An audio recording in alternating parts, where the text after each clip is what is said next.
અને તમે global warming કહો તો કેટલીક વાર ગ્લોબલ વોર્મિંગ સારું પણ હોય છે. એનું ઉદાહરણ આપો. તમે કચ્છમાં ધોધમાર વરસાદ ક્યારે સાંભળ્યો છે?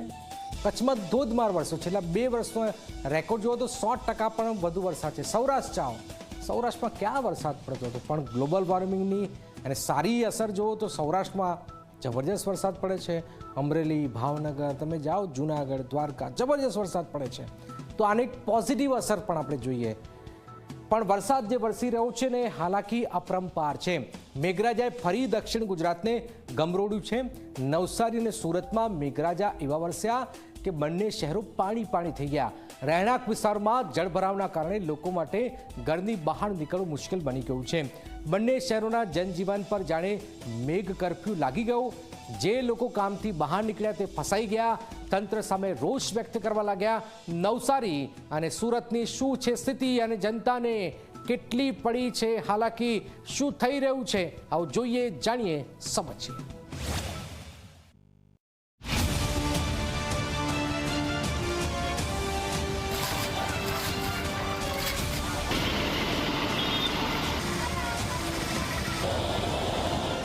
ફરી એકવાર જોરદાર વરસાદ આવ્યો છે અને ફરી એકવાર જનતાની પરેશાનીમાં વધારો થયો છે.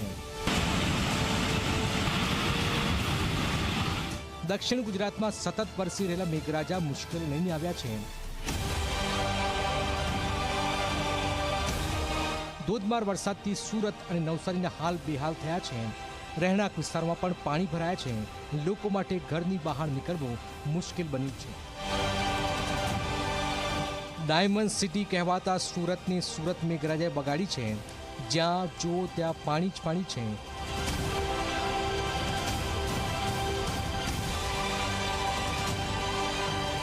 લોકો ઘૂંટણ સુધીના પાણીમાંથી પસાર થવા માટે મજબૂર છે. શહેરનો સૌથી પોશ વિસ્તાર હોય કે છેવાડાનો વિસ્તાર, બધે જ આ જ સ્થિતિ છે.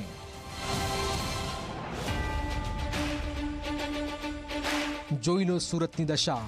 ખાડીપુરથી બેહાલ સુરત. વરસાદ આવે અને સુરતની મુશ્કેલી ન વધે તો જ નવાય. ખાડીપુર સુરતની જૂની સમસ્યા છે. દર વર્ષે તેનું સમાધાન આવશે. જનતાને કોઈ હાલાકી નહીં પડે તેવો વાયદા પણ કરાય છે. પણ ચોમાસું આવતા તેનું બાષ્પીભવન પણ થઈ જાય છે. જનતા દર વર્ષે આશા રાખે છે કે આ ચોમાસામાં તો તેમને હાલાકી ન પડે તેવું કામ તંત્ર કરશે, પણ તેમની આ આશા દર વખતે ઠગારી નીવડે છે. આ દ્રશ્યો તેના સાક્ષી છે. એટલું જ નહીં, ચોમાસાનું આ તંત્રની આળસનો લાભ લઈને ઉદ્યોગો દૂષિત પાણી પણ છોડી રહ્યા છે, જેના કારણે લોકોની પરેશાની વધી છે.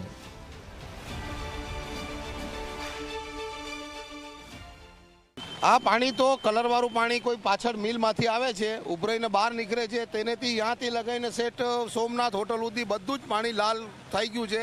એટલું આ કેમિકલવાળું પાણી નીકળ્યું છે. એમાંથી લોકોને આ પેદલ બધા નીકળે છે, એમાંથી ચામડીને જેને બી લાગશે એના ચામડીના રોગો થવાની પૂરી શક્યતા છે. અધિકારીને એમાં ધ્યાન લેવું જોઈએ. ઓર એટલું પાણી ભરાયું છે તો એનો બી કંઈ નિકાલ એમને કરવું જોઈએ. કેમ કે એનાથી તમારી સામે 2 થી 3 એક્સિડન્ટ થઈ ગયા. પાણીને કારણે ખાડામાં પડી ગયેલા છે, એમાં ખાડા બી થયેલા છે. સુરત પાલિકાની બેદરકારીનો વધુ એક પુરાવો આપને બતાવીએ તો પહેલા પાલિકાએ પ્રી મોન્સૂન કામગીરી પૂર્ણ થયાના બણગા ફૂક્યા, પરંતુ વરસાદ આવ્યો તેણે પાલિકાની પોલ ખોલી નાખી. રસ્તા પર ખાડા પડતા તંત્રને અક્કલ તો આવી, પરંતુ તેનું પ્રદર્શન તંત્રએ કંઈક એવી રીતે કર્યું કે જનતાના પૈસા પણ પાણીમાં ગયા. રસ્તા તો ખરાબ જ રહ્યા.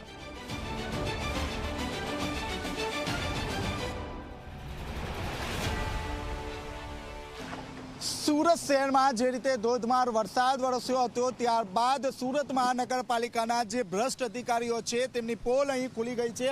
આપ જોઈ શકો છો અહીં મસ્ત મોટા જે ખાડા છે તે ખાડા નજરે પડી રહ્યા છે. અને બીજી તરફ સુરત મહાનગરપાલિકાના જે તંત્ર છે તે અક્કલનું પ્રદર્શન કરી રહ્યા હોય તે રીતે એક તરફ વરસાદ ચાલી રહ્યો છે, ત્યારે બીજી તરફ માત્ર ને માત્ર જે પથ્થર છે તે પથ્થર નાખીને જે કામગીરી છે તે પૂર્ણ કરી દેતા નજરે પડી રહ્યા છે. સુરતને અડીને જ આવેલા નવસારીની સ્થિતિ કંઈ અલગ નથી. વિસ્તારના નામ અલગ છે, ત્યાં રહેતા લોકો અલગ છે.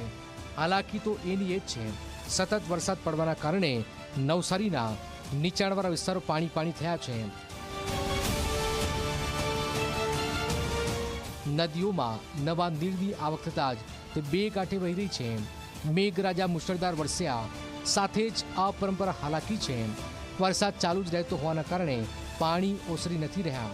અનેક સોસાયટીઓમાં ઘૂંટણ સુધીના પાણી છે, જેથી જનજીવન ખોરવાયું છે. સ્થાનિકો દર વર્ષે ફરિયાદ કરે છે અને કંઈક નિરાકરણની આશા રાખે છે, પરંતુ તે પણ હગારી નીવડે છે.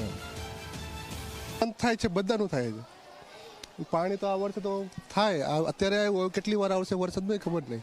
ઘરો તો બધા આ લાઈનના જેટલા ઘરો છે એટલા ઘરોમાં બધા પાણી જ આવે છે. કિરાણા દુકાન છે, અમુક કિરાણા દુકાનો વાળાના બધું રાશન વાસણ જે બધું હોય એ બધું ખરાબ થઈ જાય. બીજા ઘરમાં જે લોકોના કપાટ ઓપાટ જે ફ્રીજ હોય અમુકના એ ખરાબ થાય. એ બધું આવી રીતે નુકસાન થાય છે દર વર્ષે. આટલા પાણી ઘરમાં આવી જાય, બધો સામાન લઈને દોડવા પડે ઉપર એમ તેમ. કોઈ નિરાકરણ નથી. નહીં, કોઈ નહીં આવે અહીંયા. ના કઈ બોર્ડ આવે, ના કઈ આવે, ના કોઈ આપવા આવે. નવસારીના નીચાણવાળા વિસ્તારમાં તો પૂર જેવી સ્થિતિનું સર્જન થયું. શહેરના 564 જેટલા લોકોનું સ્થળાંતર પણ કરવું પડ્યું. ખુદ મુખ્યમંત્રીએ કમિશનર પાસેથી નવસારીની સ્થિતિની જાણકારી લીધી અને લોકોને હાલાકી ન પડે તે સંદર્ભે કામગીરી કરવાનું સૂચન અપાયું. દક્ષિણ ગુજરાત પરથી આફત હજુ ઓછી નથી થઈ. આગામી દિવસો પણ નવસારી, સુરત, ભરૂચ, નર્મદામાં ભારે વરસાદની આગાહી છે. 9 થી 12 જુલાઈ દક્ષિણ ગુજરાતમાં વરસાદનું જોર વધારે રહેવાની પણ અંબાલાલ પટેલે આગાહી કરી છે. દર ચોમાસે વરસાદ પડશે. દર ચોમાસે જનતાને હાલાકી પડે છે. લોકો ફરિયાદ કરે છે, તંત્ર આશ્વાસન આપ્યા કરે છે. આશા રાખીએ કે તંત્રને આટલી ટકોર કર્યા બાદ સ્થિતિ થોડી બદલાય અને જનતાને હાલાકી થોડી ઓછી પડે. Bureau report, Zee media.